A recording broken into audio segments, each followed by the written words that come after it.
Bold Predictions, Chapter 32, the things that you think will happen, so much so that you may bet your own money on it.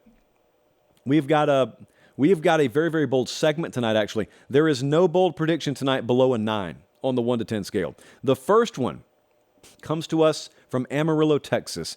That's where Rhett says the Big 12 will lose every out-of-conference game in the Power 5 in Week 2. It's a loaded Week 2. The Big 12 is getting after it in Week 2. Texas is at Bama. Texas Tech plays Oregon at home. Oklahoma State's at Arizona State. Kansas plays Illinois. Iowa State plays Iowa. Cincy goes to Pitt. Baylor plays Utah. Big 12's probably favored in 2, maybe 3 of these games.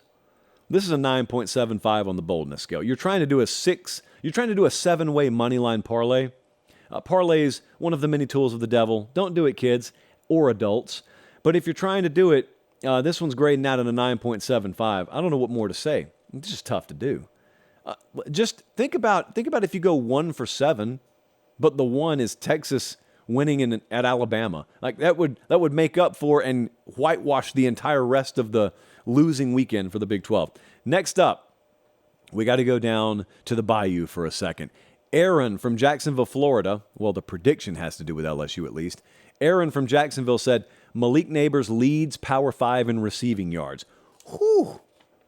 This is a good player now, but you got to be really good to do this. So last year, Malik Neighbors, LSU, he had 72 catches, just over 1,000 yards, 3 touchdowns, which sounds like a flawed stat line, but he only had 3 touchdowns. The leader in college football. Trivia question to end all trivia questions here. Who led Power 5 in total receiving yards last year? And if you said Charlie Jones of Purdue, you don't win anything but pride, but wow, you earn my respect. There were at least 8. We couldn't dig the whole way because we were pressed for time today. We found at least 8 guys who had more receiving yards last year than Malik Neighbors. So he has to have a dynamite season.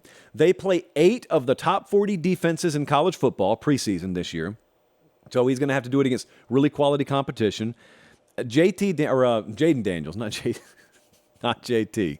Whoo, deep in the show, guys. Jaden Daniels, the starting quarterback down there at LSU.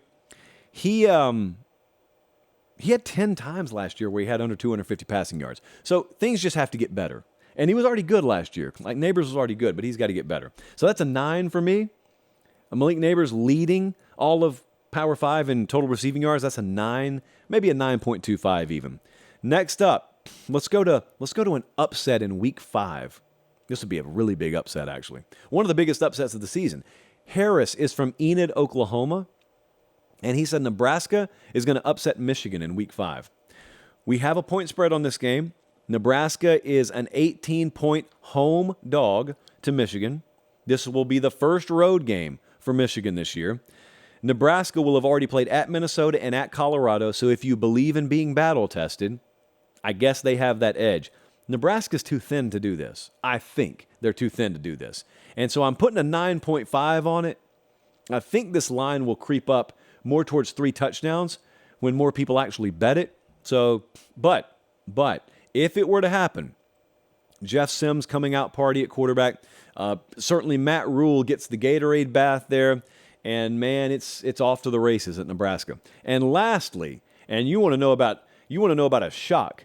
You want shocking? In the words of Vince McMahon, tonight you'll get shocking. How about Joe's prediction from Rocky Mount, North Carolina? Joe just put it out there. He said Duke will make the ACC title game. Well, Joe, this is a 9.5 on the boldness scale, but I love you.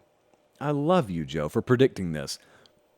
Unfortunately, I think their best shot was last year. Because last year, we still had a divisional format. Last year, they did not play 6 of the top 7 preseason teams in the ACC.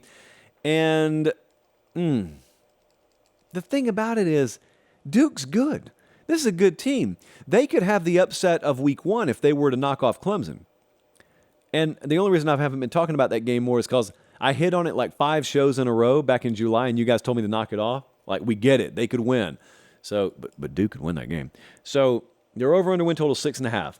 They've got the 8th best odds in the ACC, so they would need to massively overachieve.